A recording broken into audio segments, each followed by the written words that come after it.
তেজপুৰ বিধানসভা সমষ্টিৰ অন্তৰ্গত ভোমোৰাগুৰি জিলা পৰিষদত উপস্থিত আছো আৰু ভোমোৰাগুৰি জিলা পৰিষদত এবাৰ অসম গণ পৰিষদ দলে প্ৰাৰ্থিত্ব আগবঢ়াইছে এতিয়া কেনে ধৰণৰ প্ৰচাৰ চলিছে কাৰণ বিধায়কগৰাকী আছে তেজপুৰ বিধানসভা সমষ্টিৰ বিধায়কগৰাকী যিগৰাকী জিলা পৰিষদৰ প্ৰাৰ্থী তেওঁ সদস্য প্ৰাৰ্থী তেওঁৰ হৈ প্ৰচাৰ চলাবলৈ আহিছে আমি জানিবলৈ বিচাৰিম যে পৰিৱেশ কেনেকুৱা হৈ আছে আপুনি দিনে নিশাই মাৰাথন প্ৰচাৰ চলাই আছে ভোমোৰাগুৰি পঞ্চায়তত যেহেতু এবাৰ জিলা পৰিষদৰ আপোনালোকে প্ৰাৰ্থিত্ব আগবঢ়াইছে কেনে ধৰণৰ প্ৰচাৰ হৈছে আৰু কি দেখিছে নিশ্চয়কৈ আপোনালোকে যদি কেমেৰাটো ঘূৰাই দিয়ে ইয়াত দেখিব অগণন মানুহ অসম গণ পৰিষদৰ এই যোগদান কাৰ্যসূচীত যোগদান কৰিছে আৰু ইতিমধ্যে যুৱচামৰ পৰা আৰম্ভ কৰি মহিলা আৰু জ্যেষ্ঠসকলে অসম গণ পৰিষদত যোগদান কৰিছে কালিলৈকে তেখেতসকল কংগ্ৰেছত আছিলে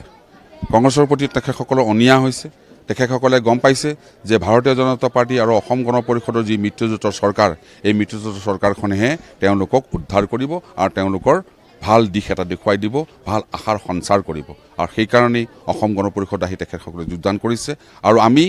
এইবাৰ তেজপুৰ বিধানসভা সমষ্টিৰ পৰা মিত্ৰজোঁটৰ প্ৰাৰ্থী ভাৰতীয় জনতা পাৰ্টিয়ে 2টা ZP চিট দিছে আৰু অসম গণ পৰিষদেও 2টা ZP চিট দিছে ভোমোৰাগুৰি আৰু হলেশ্বৰ এই 2টা ZP চিট আমাৰ প্ৰচাৰ চলি আছে অসম গণ পৰিষদৰ হৈ মই প্ৰচাৰ কৰিছোঁ ভাৰতীয় জনতা পাৰ্টিৰ হৈও মই প্ৰচাৰ কৰিছোঁ 2টা পাৰ্টি আমাৰ মিত্ৰজোঁটৰ প্ৰাৰ্থী আমি নিক্ষেপ কৰিছোঁ এই মিত্ৰজোঁটৰ প্ৰাৰ্থীসকলৰ কাৰণে মই ৰাইজক অনুৰোধ কৰিছোঁ যাতে তেজপুৰ বিধানসভা সমষ্টিৰ অধীনত 13টা আমাৰ পঞ্চায়ত আছে আৰু 13টা পঞ্চায়তৰ 4টা ZPC আছে আৰু 13টা আমাৰ আঞ্চলিক আছে এই 13টা আঞ্চলিকৰ যিসকল ভাৰতীয় জনতা পাৰ্টিৰ পৰা উঠিছে তেখেতসকলক আপোনালোকে ভোট দিয়ক আৰু অসম গণ পৰিষদৰ পৰা যিসকল উঠিছে তেখেতসকলক ভোট দিয়ক আৰু 4টা ZPCৰ যিসকল আমি প্ৰাৰ্থী নিক্ষেপ কৰিছোঁ তেখেতসকলক ভোট দি যোগদান ভোমোৰাগুৰি জিলা পৰিষদটো বিগত সময়ছোৱাত কংগ্ৰেছৰ দখলত আছিল কিন্তু আজি দেখিবলৈ পালে যে কংগ্ৰেছ দলৰ পৰা যথেষ্ট সংখ্যক কৰ্মী ইয়ালৈ আহি পেলাই আপোনালোকে অসম গণ পৰিষদত যোগদান কৰিছে মোহভংগ হোৱাৰ কাৰণটো কি হ'ব পাৰে মোহভংগ হোৱাৰ কাৰণটো কংগ্ৰেছত আৰু মানুহ নাথাকে কংগ্ৰেছ এতিয়া অসমত ভাৰতৰ অন্য ৰাজ্যৰ কথা মই নকওঁ অসমত এতিয়া কংগ্ৰেছ নিঃশেষ হৈ গৈছে মাননীয় মুখ্যমন্ত্ৰী ডক্টৰ হিমন্ত বিশ্ব শৰ্মাৰ নেতৃত্বত যিখন চৰকাৰ বলিষ্ঠ চৰকাৰ চলি আছে এই বলিষ্ঠ চৰকাৰখনে অসমৰ প্ৰতিটো জাতি জনগোষ্ঠী প্ৰতিটো সমাজৰ প্ৰতিটো ধনী দুখীয়া চহৰীয়া নগৰীয়া গাঁৱলীয়া সকলো ৰাইজৰ কাৰণে সুবিধা কৰিছে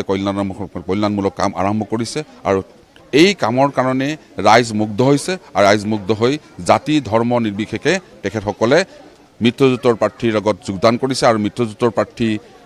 অসম গণ পৰিষদ এটা দল অসম গণ পৰিষদত তেখেতসকলে আহি যোগদান কৰাৰ কাৰণে মই তেখেতসকলক আন্তৰিক অভিনন্দন জনাইছোঁ ৰাইজৰ দলৰ সমৰ্থিত এগৰাকী নিৰ্দলীয় প্ৰাৰ্থী ভোমোৰাগুৰি জিলা পৰিষদৰ পৰা প্ৰাৰ্থিত্ব আগবঢ়াইছে কিবা প্ৰত্যাহ্বান আহিব ৰাইজৰ দলৰ প্ৰাৰ্থীগৰাকী মই নামো নাজানো তেওঁক দেখা নাই আৰু তেখেতৰ বিষয়ে ৰাইজে কোনো নাজানে আৰু ৰাইজৰ দলৰ প্ৰাৰ্থীগৰাকী যে ইয়াত কিবা এটা কৰিব পাৰিব ভোটাৰক মোৰতো সন্দেহ আছে প্ৰাৰ্থী দুগৰাকী আছে যিহেতু জিলা পৰিষদৰ সদস্য প্ৰাৰ্থীগৰাকী আছে কি আশা কৰিছে ৰাইজে কিয় আপোনাক ল'ব বুলি ভাবে অসম গণ পৰিষদ হিচাপে নে আপুনি নিজে কিবা এটা আপোনাক কি বুলি ভাবি পেলাই ৰাইজে ল'ব বুলি ভাবিছে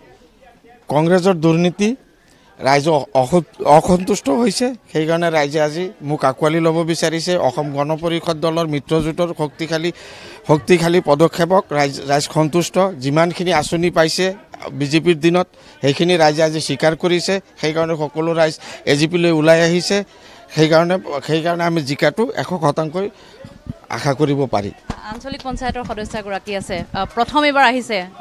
নিৰ্বাচনলৈ ৰাজনীতিলৈ কি আশা কৰি আহিছে আৰু কেনে ধৰণৰ কি দেখিছে ৰাইজে কেনে ধৰণৰ সহায় জনাইছে ৰাইজে বহুত ভাল কৰি আছে মোৰ কাৰণে ভালে সহায় কৰি আছে আৰু মই ভাবোঁ যে এতিয়া এইবাৰ মই জিকিম আৰু ৰাইজৰ আশীৰ্বাদ বিচাৰোঁ আৰু মই যিবোৰ কাম কি কৰিম বুলি ভাবে কি কৰিব বিচাৰে মই যিহেতু সন্মানীয় বিধানসভা মহোদয়ৰ যিবোৰ নিৰ্দেশ দিয়ে মই সেইবোৰ কাম কৰি যাম ৰাইজৰ কাৰণে এনেধৰণে এতিয়া অসম গণ পৰিষদ দলে যিহেতু ভোমোৰাগুৰি জিলা পৰিষদত প্ৰাৰ্থিত্ব আগবঢ়াইছে আৰু এতিয়া আজি দেখিবলৈ পোৱা গৈছে যে যি ভোমোৰাগুৰি জিলা পৰিষদ ভোমোৰাগুৰিৰ জিলা পৰিষদত যথেষ্ট সংখ্যক কংগ্ৰেছ কৰ্মী আহি অসম গণ পৰিষদ দলত যোগদান কৰিছে আৰু প্ৰচাৰ অভিযান এতিয়া বিধায়কগৰাকীৰ নেতৃত্বত প্ৰচাৰ অভিযান এতিয়া তুংগত উঠিছে গতিকে অনাগত সময়ত দেখিবলৈ পোৱা যাব যে ভোমোৰাগুৰি জিলা পঞ্চায়তটো আচলতে অসম গণ পৰিষদ দলে দখল কৰিব পাৰে নে নোৱাৰে সেই অনাগত সময়ত দেখিবলৈ পোৱা যাব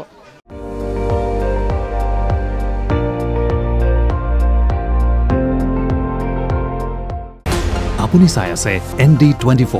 সৰ্বশ্ৰেষ্ঠ নহয় সৰ্বোত্তমৰ দৌৰত